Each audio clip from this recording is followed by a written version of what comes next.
oftentimes they hold us, whether it's a sponsee or someone else who we're working with or just giving advice to early on in sobriety, they hold us up on this pedestal thinking they no longer feel like we feel, like they don't have these feelings anymore. Yeah. And I constantly have to remind them, like, listen, last week I had a horrible week. Right. Let me just tell you what happened. Right. Okay. Now, the fact that I felt all of those feelings is no different than while I was drinking. It's how I dealt with those feelings. Don't Hide the Scars, a weekly podcast focused on addiction and recovery. Created by the nonprofit PAIN, Parents and Addicts in Need, and founded by Flindt Andersen. Welcoming to the Don't Hide the Scars podcast, Ben Tuff. Thank you for joining founder of Parents and Addicts in Need, Flindt Andersen, and myself, Jason LaChance. What's up, Ben? Good to see you. Thanks for having me, guys. You bet. Absolutely. Well, and as I was telling Flindt, we'll get into the documentary, and I don't remember if I told you. So at the end of Swim Tuff, Ben's documentary about what you're doing with your your recovery, and that's what I really want to dig in here. I was just bawling. Really? Like my girlfriend, she comes around the corner. She was getting ready for night. I'm watching on my laptop. I just know what he's feeling and what he went through, and this is all very relatable. And what moved me the most is what you'll talk about, and especially with a lot of the families, Flindt. Every Wednesday night, Flindt does a support group for parents of the recovering addicts. Is just that hope and that you can do something with your life. And that's, what moved me so much about Swim Tuff and your desire to do this thing. Cause I think you're freaking nuts, but I love it. Yeah. I've learned, I think from day one, even before I gave up drinking, I've always wanted to adopt a positive mindset, no matter what. And actually, through recovery and through my battle with addiction, and addiction particularly to alcohol, I have found that I have never been more thankful for everything that has been given to me. Mm-hmm. And perhaps that's because I came so close to losing it all. Or perhaps that's because I've adopted this new mindset and a new lens to see the world. But whatever it is, it's allowed me to be, as I say in the movie, and I say to all the people that I speak to and talk to, one of the most thankful alcoholics in the world, in my mind. Right. Yeah. Right. Yeah. There's well, first of all, there's a lot to be thankful for, a lot to be grateful for. When I tell people this story, of course, I get some different reactions. In April 3rd, 2007, we had lived in this particular house for about 25 years. And then, of course, I lost the house because of my addiction and I lost it in recovery. But we're back in the same neighborhood now, another 10 years in the same street. But we moved to this house, and April 3rd, 2007, we wind up having a house fire that we lost everything. I mean everything. And my wife called me about 12:30 in the afternoon and said, our niece drove by. She said she thinks our house is on fire. And I said, well, it either is or it isn't. What are you going to do? And I get there, and of course there's 6 fire trucks, and the thing just went up. And proved later it was arson. Again, something from my past. I don't know. Nobody could ever find the person or persons that lit it on fire.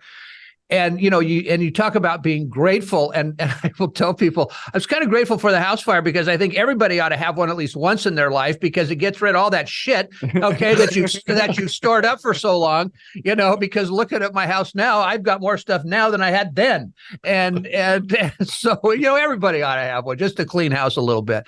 But again, grateful that nobody got hurt. The dog got out, right? I mean, as tragic as it was, there was still something to be grateful for there. Yeah. And for those that are not in recovery, that's hard for somebody to swallow. I think so. It is. Yeah, there's definitely something to be said about cleaning house, because if we go through recovery and go through this process. And it isn't a process that has a beginning and an ending. It's a continual process. We are continually cleaning house ourselves. And taking that inventory and working through everything. Mm-hmm. And I can see that analogy so clearly with you're losing everything, and I couldn't even imagine it. Yeah. It was quite, I mean, don't get me wrong. It was traumatic. We were sad. We were all those things. I mean, that night, my wife looked at me and she said, "My God, we need toothbrushes." That was one of the first things out of her mouth, because we had our 2 cars and the clothes on our back. We were lucky enough to keep a few pictures that I had kept in a locked metal file cabinet in the garage. But everything in the house was gone. Everything. It was unbelievable. Yeah. But it's and when those things happen to us when we're new in recovery, I mean, my gosh, Jason knows I watch television all the time, whether it's documentaries, TV shows. It's on in my office right now. I mean, I have to have the noise going, and I continually watch this one series that I just absolutely love. And in fact, this was like 15 minutes ago while I was eating lunch, and there was a scene where a guy had lost something, and this guy was actually brand new in recovery from Vicodin, my drug of choice.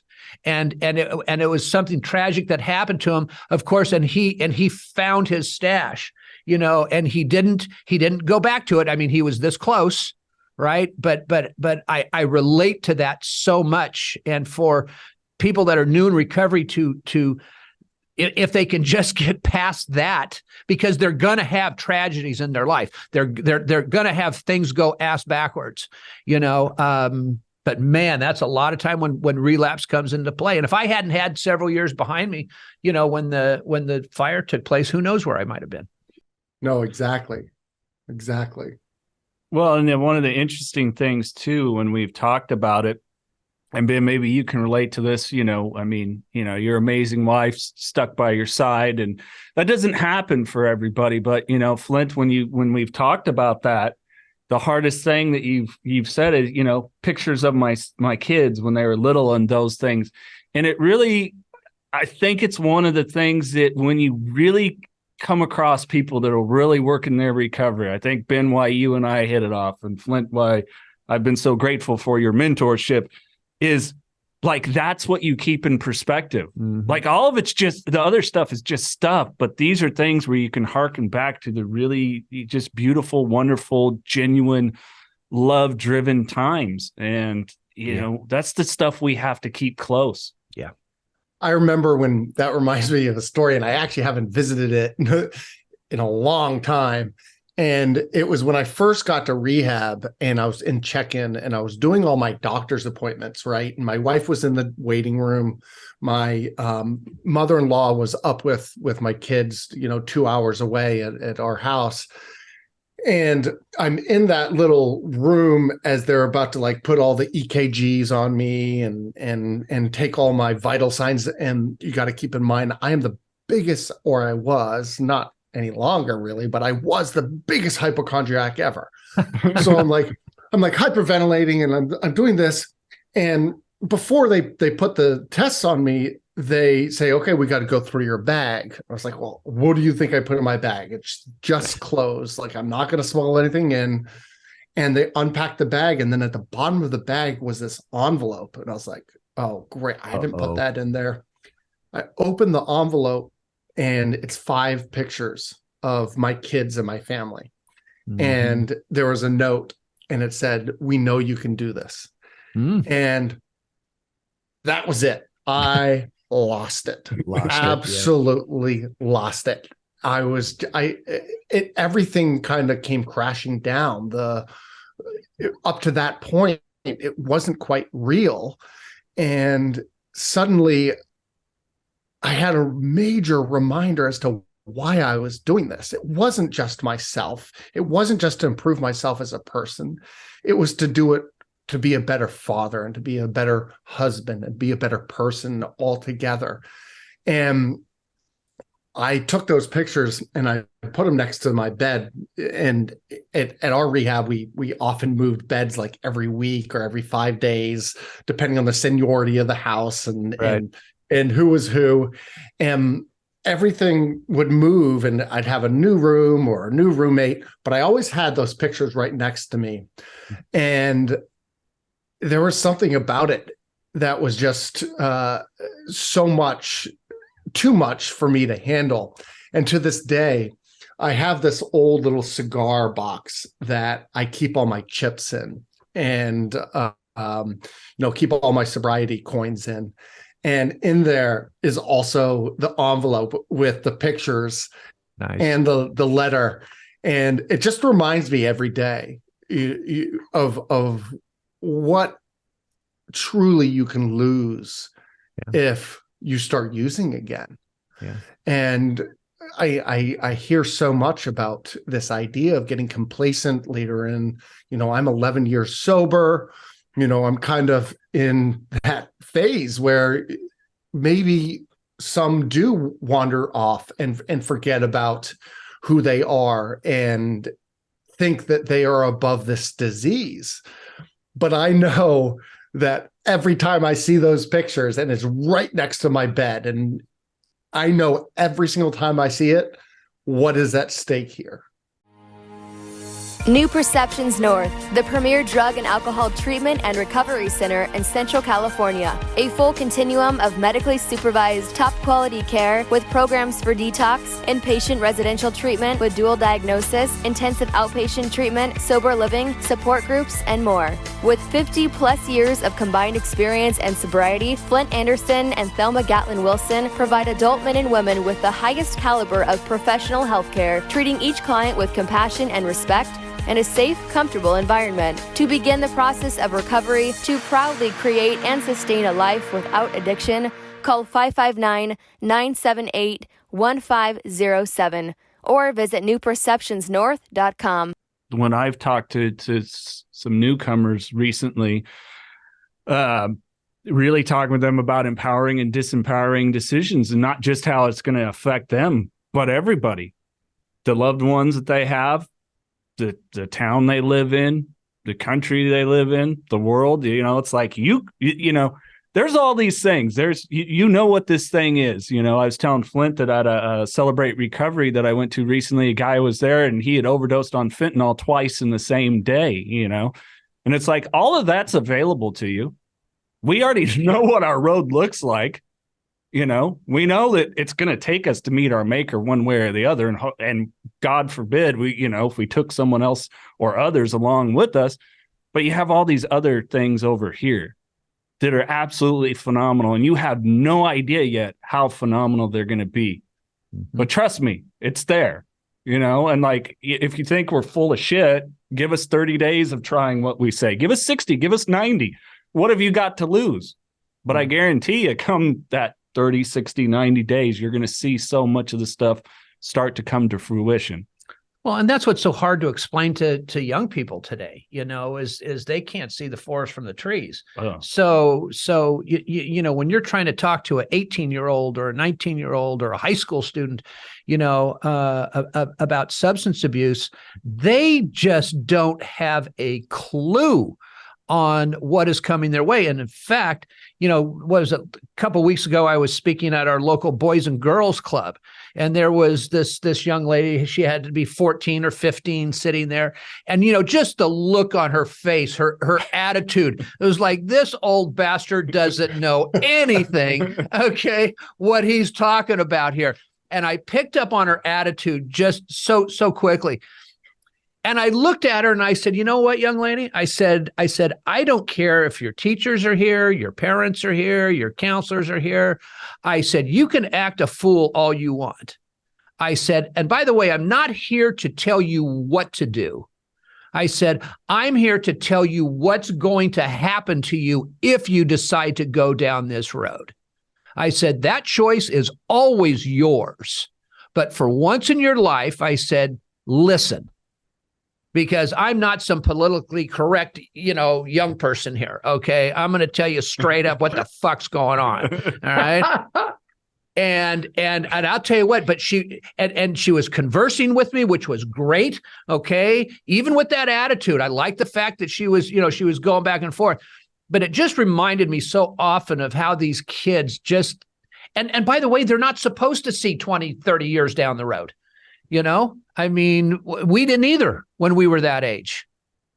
But in today's world, we can only hope that they don't get that lethal dose of fentanyl or don't make it past their 25th birthday for whatever reason, because that's the world that we're living in right now.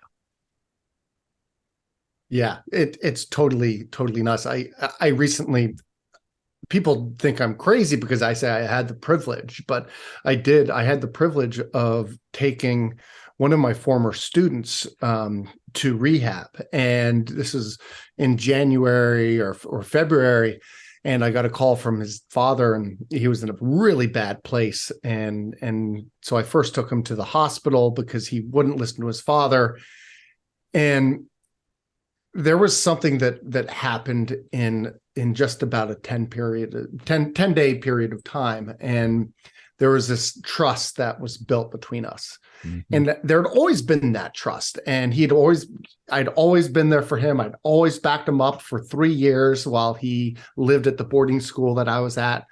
And now he was calling me 3 or 4 times a day and looking for the answers. And I finally said, you know what? It's time for you to start finding these answers for yourself. I'm always here to help, but you need to start looking within. And you have the tools now. You've spent 90 days in rehab. You've done 90 days out of rehab of attending workshops and such. You've got it. Now you just got to have faith in yourself. And I found that the biggest barrier is these kids having faith in themselves, because they're constantly being put down by society, by peers, by everyone around them. And instead of looking internally and saying, I can do this, mm-hmm. I can really be empowered. And if there's one thing that I think there's a calling for me in recovery, it's right in this area, because I really feel that I can connect, inspire, and hope to pass on the message that it's okay to be sober in this world and still be cool and still be funny and still have this outgoing personality, because I didn't have anyone who filled that void in my life. And it made early recovery very, very difficult. Mm-hmm. And it made it hard for me to find those people to look up to try to emulate and to say, you know what, I could maybe be one day like he is or like she is. Yeah. Well, and it's I think, Ben, to touch on what you're saying too, is there's so much comparing going on in the world, period, of comparing your insides to other people's outsides, which if you're doing social media, a lot of it's false, I think I was joking with you about this. I finally got my Twitter feed to where it's all the stuff I care about. It's recovery and Formula One, and that's about it. So, I think that's such a fatal error that gets made, but you bring up such a good point. Like, I've been so fortunate. We started out as just me hearing about what Flindt was doing here, going, I want to talk to that guy. And here we are almost 4 years later, we know each other. Other people that were indirect mentors became direct mentors, and they were the first people to tell me, like, don't worry about what I'm doing. Like, if I would have went, well, I'm never going to swim, 20 plus miles around Rhode Island, there's no point getting sober. I'm never starting a nonprofit that's been around for well over a decade. Oh, well, I'll just keep using. I would be dead. But it was like, those gentlemen and some ladies, they have what I want, and it's not nefarious, but it's like, hey, can I pick your brain? And a lot of people now, I mean, I've developed direct relationships with, and that's the thing I want to share. Hey, you're new to recovery, reach out. We're lots of us will sit and talk with you forever. Sure. We really will. We'll share this stuff. We want to give it away. Sure. I also think too, if this makes any sense, that for those of us that have been around a little bit, look, I'm not going to say we. It's the old say, what, you got a mouse in your pocket? All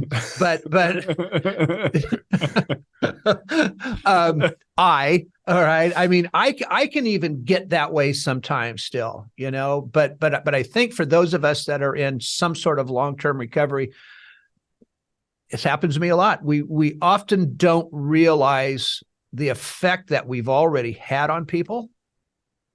And when you look back at that, there have been hundreds, if not thousands, of people that we have touched somewhere down the line. And because I've had people come up to me that I'll be honest with you, I can't remember. I mean, I just can't remember. And somebody will come up and said, hey man, I met you so-and-so, and you said this, or some parent came up to me and you said that. And I'm going, okay, great. You know, but sorry, I don't really remember you, but I'm glad I can help. But I guess my point here is that I can still feel as insecure as the person that's new in recovery sometimes. You know, and so I have to keep in my head too the fact that, and again, this isn't an arrogant statement. It's just a fact. You know, put here for a reason. Grateful for that reason why I'm here today. Because again, I have helped. Ben, you have helped. Jason, you have certainly helped. And that's, I think, what keeps us going. And that's what I try to project onto some of these kids. You've got something to offer other people, you know, but a lot of those kids don't think they've got anything to offer. I hate that when they say that. And I also think that there's this piece that I always have to explain the humanness of ourselves, right? Because they hold us, oftentimes they hold us, whether it's a sponsee or someone else who we're working with or just giving advice to early on in sobriety, they hold us up on this pedestal thinking they no longer feel like we feel, like they don't have these feelings anymore. Yeah. And I constantly have to remind them, like, listen, last week I had a horrible week. Right. Let me just tell you what happened. Right. Okay. Now, the fact that I felt all of those feelings is no different than while I was drinking. It's how I dealt with those feelings. Yeah. And they're like, wow, that happened to you and you didn't do anything about it. Mm-hmm. And then I kind of walked them through the thought process. And, you know, and this was me like 2 weeks ago. I just had an awful, awful day. You know, it was just bad news after bad news after bad news. You know, I was supposed to get a $30,000 investment from this woman. And then she said, you know what? I watched your movie and I didn't really think it was that much about recovery. I was like, what? Like, yeah. Like, okay, does she need to talk to me? It's like, my God. And I was like, you know, and I totally respect that. Thank you for your interest. It's time to move on. And I got off the phone. And I was just like, I collapsed to the couch and I just started crying. I was like, how can I keep doing this? Like, It's like bad news after bad news after bad news. But then I said, this is what got you in trouble in the first place. Yeah. You know, the pity party. And let's look forward. Let's look for solutions. Let's find some ways to get through these issues.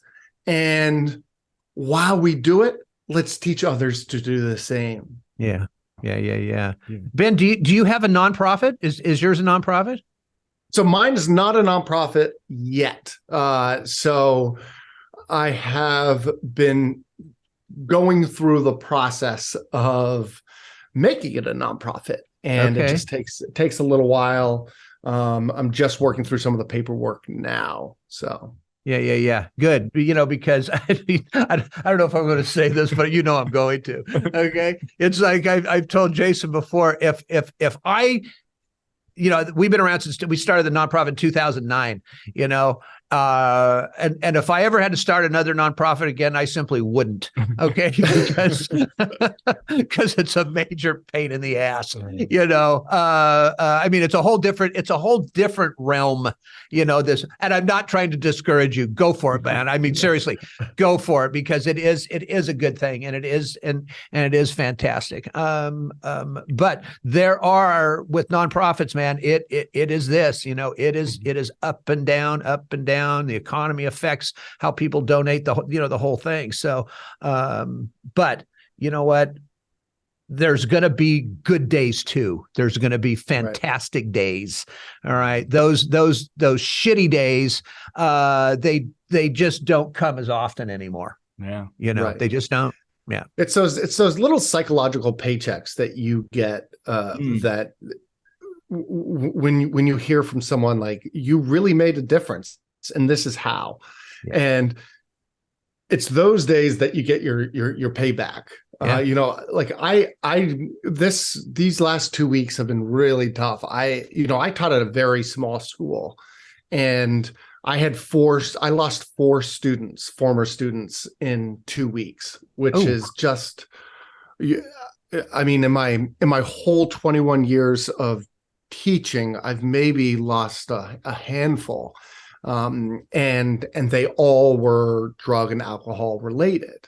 And it was just like, what is going on? And instead of dwelling on it, and as I talk to some of these parents, they tell me, thank you for what you're doing, because this is going to help prevent the same thing from happening in the future to other kids like mine. And I said, and I have to kind of look at it that way. And it's just like the world we live in right now isn't, and I was actually in high school, I lost a lot of my high school friends to drug and alcohol related deaths. Mm-hmm. And I was at an affluent.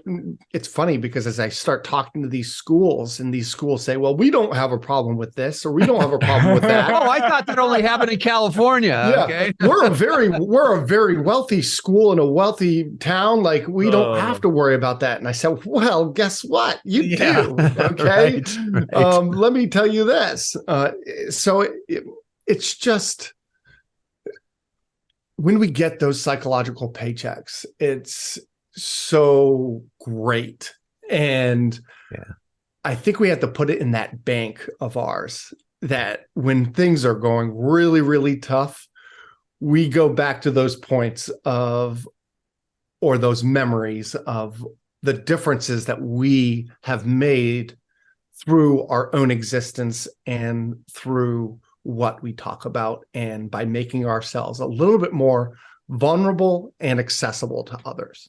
Absolutely. But I do want to tell you this, okay? And this is, you can take this for what it's worth, but there's a little free advice. This was back in, I think it was like 2011. I wasn't in this office. I was in another office, and my best friend is somebody that is the guy that got me into treatment back in 2001. He was like, my last hope. And he pulled my ass out of the fire. He was your Obi-Wan Kenobi. Yes, he was your only hope. Yes, he was. So in 2011, I was in a huge office that somebody gave us. It was like 5,000 square feet. Okay. And me. And we couldn't turn on the air conditioning in the summer. We couldn't turn on the heat in the winter. I mean, we had nothing. We were just getting started. But I was taking phone call after phone call after phone call, and I was working my ass off, going to this house, that house, talking with that parent, talking with this kid. I mean, I'm not joking. 2:00 in the morning, interventions type of thing. And I wasn't charging anything, like an idiot.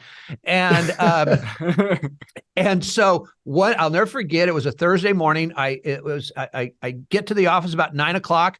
I walk in, I sit down at my desk at 9:15. I get up. I don't turn off the computer. I don't turn off the lights. I do not lock the front door.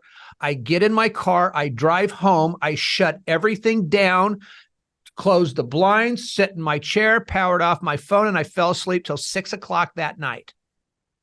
And I called, and I was just in this funk I couldn't get out of. And I called my friend, and I said, and Richard said one thing to me. He said, remember, you have to take care of yourself because you can't save everybody. Mm. And what he was telling me was, take care of yourself so you're able to help that next person. Slow it down. Okay. You're just not, you're not going to be able to save the world here, but you start one person at a time. Some of the best advice I ever got. Yeah. Well, and that's, I was here my second week and you told me that because he could already see it on my face. It was that. And, hey, I know you're passionate about this. I know you care about people, but this isn't your recovery. Right. And those two things have not left my mind because it took me back like, gee, why did I relapse? Oh, yeah. With the other project I was working on, I let that be my recovery. Fatal mistake. Yep. Fatal mistake. And I want to give myself kudos for sneaking in a Star Wars reference. That was awesome. But that's just it. It is I believe it's a part of our recovery. It's an integral part. Okay. But it's not our total recovery. Mm-hmm. And I know that's hard for some people to get, but I'll tell you what, again, some of because that advice was passed down to me. I didn't, by the way, I wasn't the genius that came up with that one. It's all right. You used it 3 times. It's yours. Ben, I want to ask you about something because I had somebody ask me this recently with some of the conversations I've had and stuff, or even speaking engagements. And they asked me, is it tough for you? I go, incredibly. Well, then why do you do it? And I said, I feel I have to. And that's the thing that pushes me. I feel a responsibility towards it. And that's what pushes me to my great nature of talking myself out of a lot of stuff. Did you ever face that with any of your swims? 21 miles around Rhode Island, some rough waters, some cold waters, some shark infested waters, riptides, all this stuff. Was there ever points to you that like waking up and you're going, yeah, I'm just not going to do this today. But you've had to push through. I think that every day is like that. And if there wasn't a piece of that, then what's the point of doing it almost? Sure. Right. And that's probably why I keep stepping it up. I first did a 19-mile swim around my island in Rhode Island, and then Block Island to the mainland, and then all of Narragansett Bay, which was Providence to Jamestown, which is 24 miles into the wind and into the current. And people are like, well, how far is that? And I was like, well, it's like 3 hours more. I mean, it's like 3 miles more than the English Channel, swimming from England to France. So it is a considerable swim. And I didn't know how to swim until I got sober. But the piece that it makes me do is it makes me, remember where my wall is. And that's one of the lessons I like to teach these. When I give my talks, it's like so many of us go through life without finding out where our psychological and physical walls really exist. Sure. And if we're doing that, then what's the point, right? Like, what's the point of not taking a little bit of a chance and figuring out what you're all capable of and where your talents lie? So each time I have to push it a little bit farther and keep it going and keep it going. But at the same time, just as I rely on myself, it's also a chance for me to remember how I rely on the others around me. Just like in sobriety, I constantly have, I talk to Ken, who's my first sponsor. I still talk to him at least every week, if not a little bit more often than that. And this is 11 years later. And how cool is that? And whether we're talking about swimming or Ireland or doing a crazy swim in Dublin, it doesn't matter. He's still there, and he's a key member of my support team.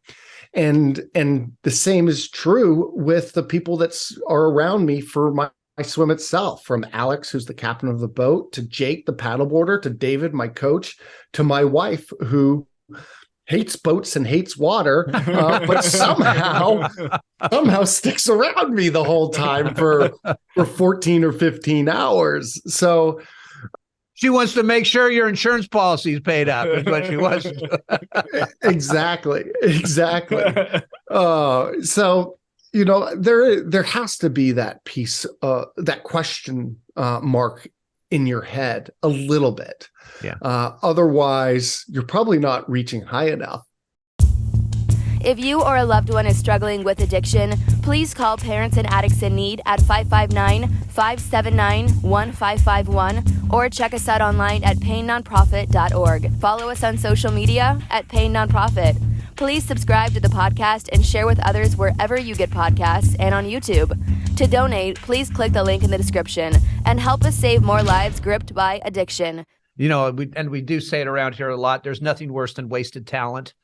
And I do. I firmly believe that. I believe everybody has a talent of some sort, and for that, just that's why, I've gotten to the point where I despise substance abuse. I despise the drug dealer. I despise everything about it. I mean, I can honestly say in the bottom of my heart, I hate that more than anything else. And I'm okay saying I hate something because that's evil. This stuff is just evil. It ruins lives. It ruins relationships. It ruins everything. And it ruins talent.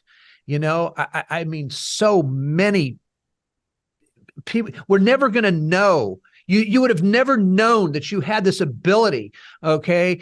All of us, have some sort of, whether it's music, whether it's athletics, whether it's poetry, no matter what it is, and so many times I try to tell these kids, just go try something.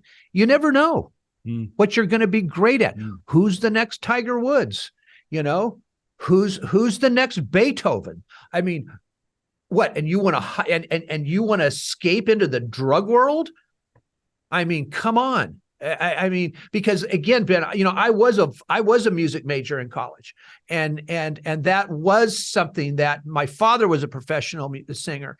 That I had those dreams of going to New York, and going to Columbia possibly, or Juilliard at some point, and I pissed it all away. Not that it's saying I'd ever got there, but I didn't even give it the shot because I couldn't,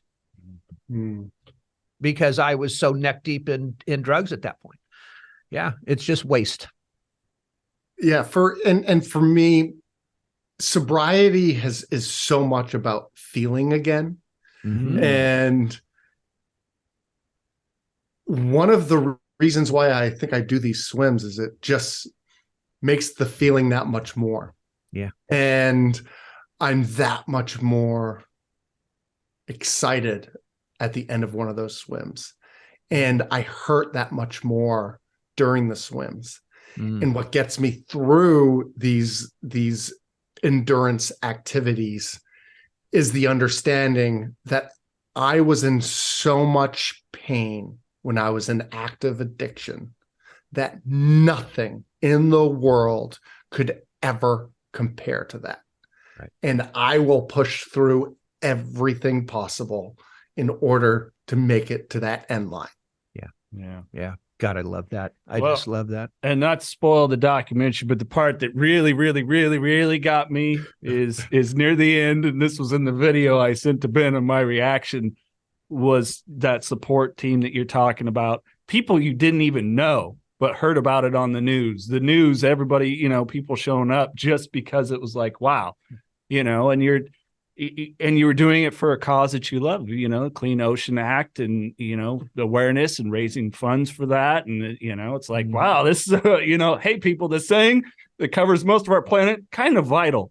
Just a hair, but that was really what was beautiful, because as we often talk about, the opposite of addiction isn't sobriety, it's connectivity. And it just by being you, and I think that's the thing, not everybody has to be a Ben or a Flindt, but just strive to be the best you.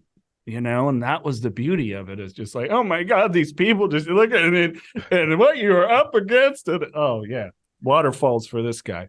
Well, and again, and I can say this now because, like I say, I'm definitely in the fourth quarter here. Okay. And the older we get, look, I just had now I'm dating myself too. I just had our 50th high school reunion. All right. Which was pretty cool. I couldn't go to the whole thing because we had another event that night, but I got there, but obviously there was some people there that was like, looking at my wife going, God, do I look that old? But I saw, anyway, I saw these pictures, and it showed one of me on the basketball team, but the other ones that were around, because this guy just did this marvelous job, was me on stage, and was acting in a Broadway show called Pajama Game. And I looked at that picture, and the first thing that went through my mind was madness. It was like, wow, did I just waste that amount of time? I wasted a possible career in it. Again, not saying I would have made it, but the possibility of that career in something that I truly loved, something that I was definitely good at, and so I can sit here honestly today at my age and tell people, you know what? Yeah, you might have some regrets. Regrets aren't necessarily a bad thing. And you might have a few. Why even take that chance? If you're going to make a mistake, make it clean and sober. At least you made a decision that wasn't affected by anything. Yeah. Again, one old guy to a couple young. Hey, Ben, I want to ask you, so with the Swim Tuff documentary, How I Swim My Way Out of the Bottle, you and I were talking a couple of weeks ago, and you've started showing it in rehabs and then doing a Q&A with people afterwards. What kind of a response are you getting? I mean, any surprise stuff that you didn't expect? It's just awesome. I think, at least relating to my own experience in rehab, and I was there for 35 days. There's so much scare tactic that still goes on in many rehabs, especially the speakers who come in.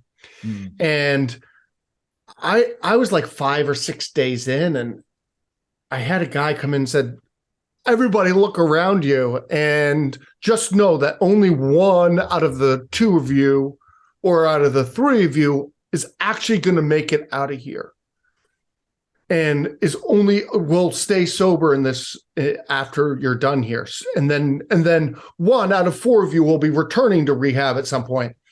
And I got so mad because I said, then what's the point? If you're just telling us the numbers behind it, how about just individualizing it and saying it's up to you whether you make it or not? Yeah. We don't have to know how many make it, how many don't. I agree.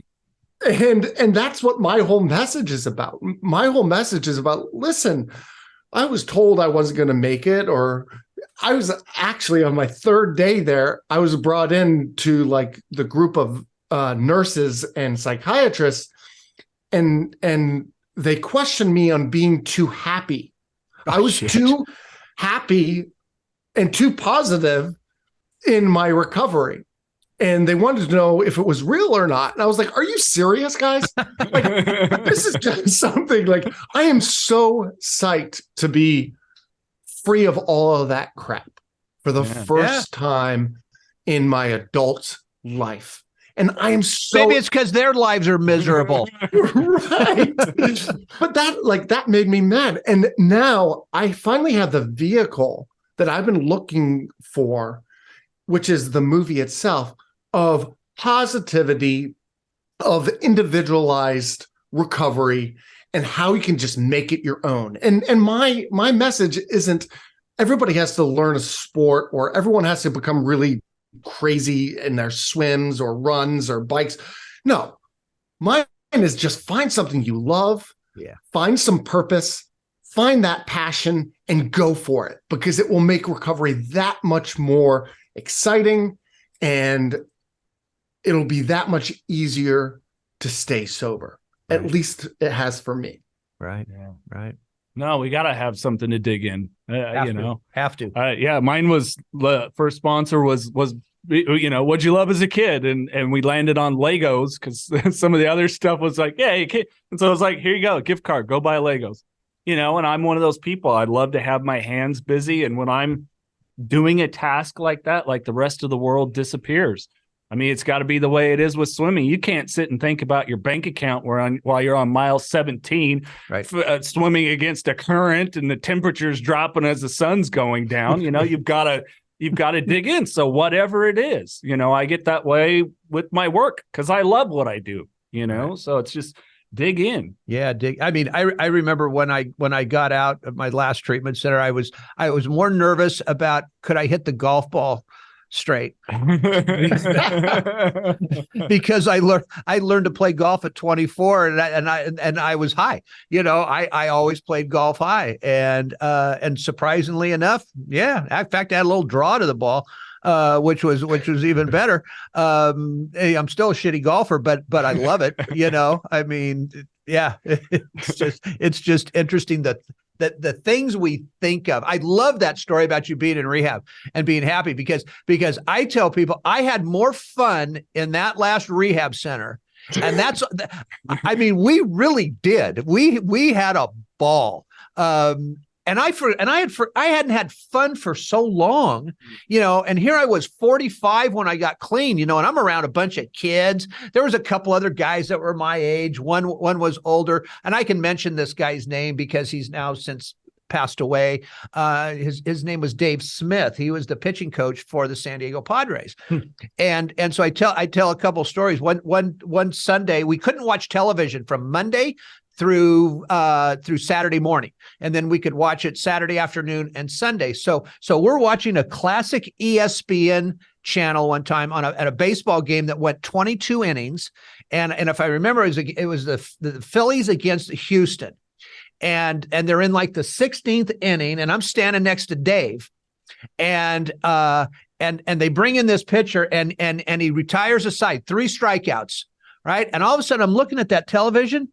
And then I'm looking at Dave, and I look back and I go, Jesus, that's you. and he looks at me and goes, yeah.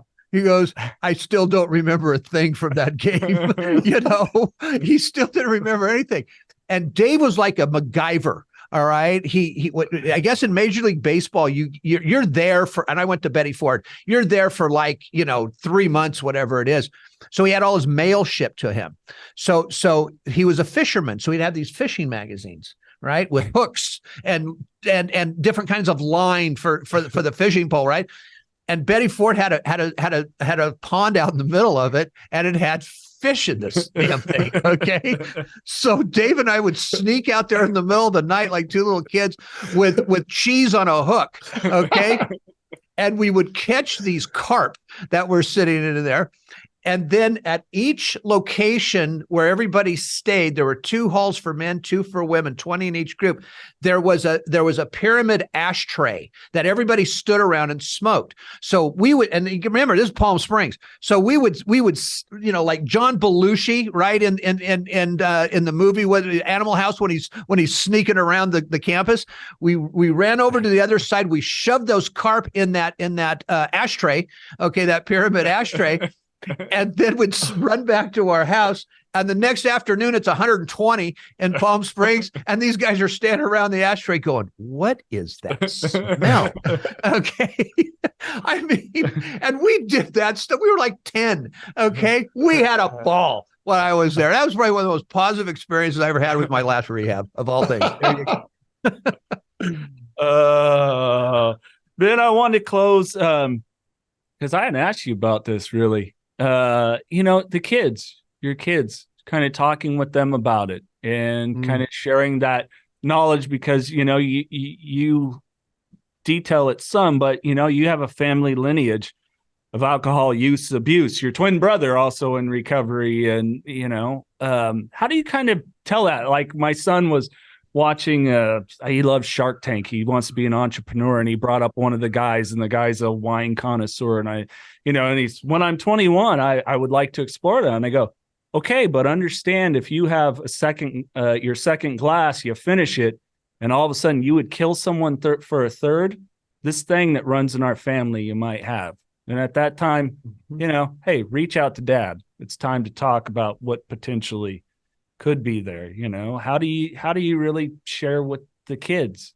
So, as a teacher, I've talked very openly with my students and my kids in the past about my alcoholism. And, this is actually something that I've kind of come head to head with some of like the old school AA people who said that I'm doing wrong in the anonymity piece by putting this out there. And I said, you know what? We need more role models who are sober.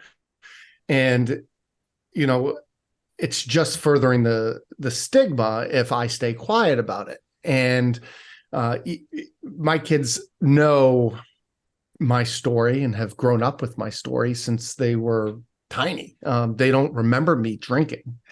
And right. I am just so thankful for that. And they both know how I feel about drugs and alcohol. And I think the biggest testament was, I had a good talk with my son just last week. I think I said, so how was your first year in Vermont? And what did you think? And he was like, well, socially, athletically, it was great. I love playing sports. But socially, it was a little bit more tough because everyone drinks and smokes pot and does drugs. And I don't want to be a part of that. And I said, well, just to be honest with you, like, that's the way that it is at most high schools. And I think that if you search hard enough, you're going to find people who feel exactly the same way you do. Yep. You just have to learn to be a little bit more vocal about it, like I am. And you can use me as an excuse, and you can use any excuse that you want. But I don't want it to define your experience and who you are. And I think that really rang true. And he said, I'm not ready to drink, and I don't want to drink like my cousins did when they were my age, and I don't want to do drugs. I don't want to have anything to do with that. And I said, that is an admirable decision. And you're genetically predisposed to this disease, just like I was. And just know that when you do want to have that drink, if that comes, or if you ever want to try something, just be open with me and let's talk about it. And let's just talk and keep it open. And I found that the more open and the more honest, the better off everyone is. And the fact that I've already made myself so vulnerable to others around us and to his friends and to everyone in the community. I'll be speaking to his whole high school. Everyone will know who I am. Right. And I asked him if that was okay. And he said, yeah, that'll be awesome. Like, I'd love for them to hear about your swim and watch your movie and learn about you. That's great. Yeah. So, I guess I'm kind of lucky it's my son who's the older one and not my daughter, because it might be a little bit different. But gee, Dad. It's interesting when I decided, or when I was thinking about doing this, and it was kind of the same thing. I went to my family and said, "Are you guys okay with this? Is this something that you're going to be able to live with?" And of course, my younger son said, "God, go for it, Dad. I'm all in." My wife is like, I don't know. And I'm going, don't worry. I'm not going to give any, deep, dark family secrets away here. And my older son was sort of along the same lines of her, but it's interesting how things evolved because now my older son is actually running my treatment center, which is which is pretty cool. So it's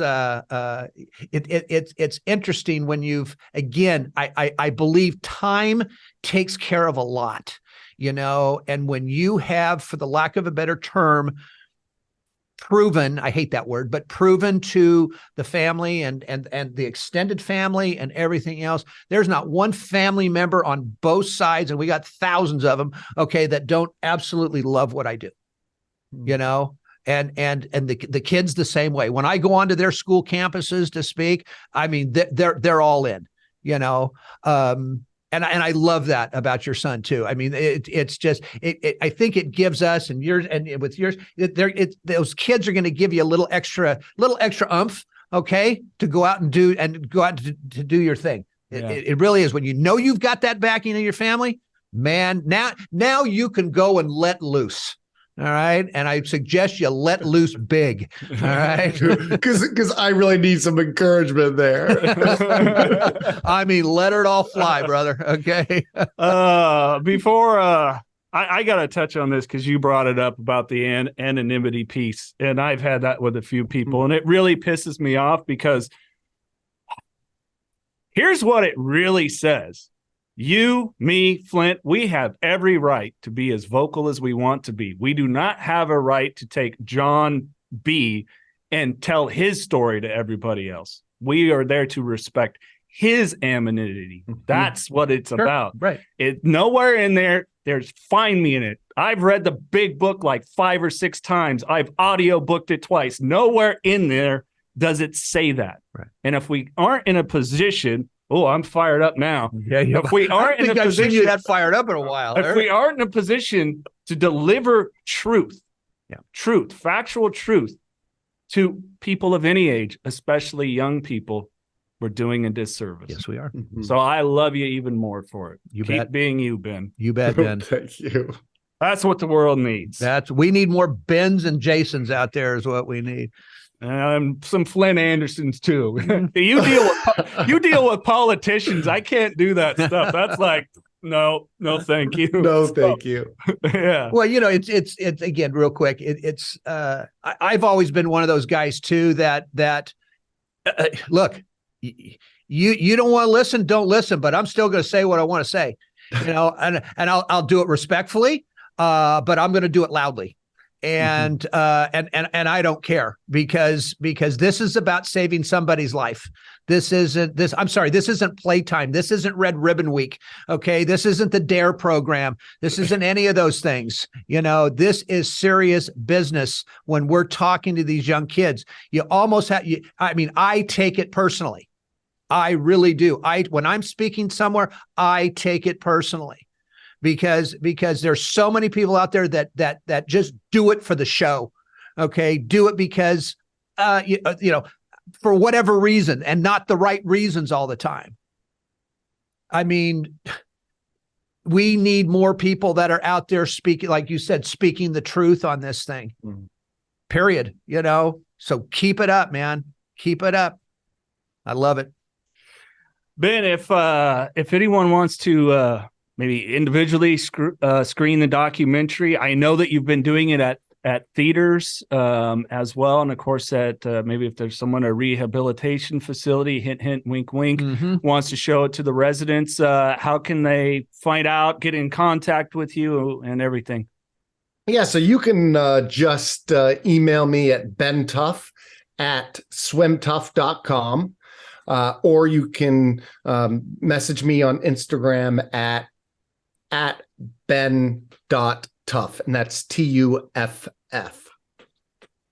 Thank you. You're going to be hearing from one of my employees at our treatment center. Her name's Christy. Okay, you're going to be from New Perceptions North. You're going to be hearing from her because I'm going to tell her this right after the show, so you can get that over to her so we can show it at our rehab, man. Awesome, sounds good. You got it. Anything else you want to share, Mr. Tuff? No, just, my website is swimtuff.com. I'll be heading all over the place. I got my first acceptance to a film festival, the Montauk Film Festival in New York, and that's one of the first ones of the season, which is coming up in just 2 weeks' time. So I'll be heading down there to show the film, but that is just like a huge relief to me, because it's hard when you make a film and you show it to all the people you know and you love, and they kind of have to say they love it. And when you submit it to something else, to a bunch of people you have no idea who they are, who have no say in it, and they actually say, I want to include this in there. Right. And the fact that they want to include a film about addiction is, I think, a huge step in the addiction world too. Yes, and that's one of the reasons why I made this. So I'll be traveling all over, and hopefully I can catch some of you at a local showing all over the country, and I'm actually even going to be going to Europe most likely. So looking forward to it. Great. Ben, thank you so much for joining us, man. It's a pleasure meeting you. I really hope we get to talk again, and hopefully we can connect on it, in person sometime.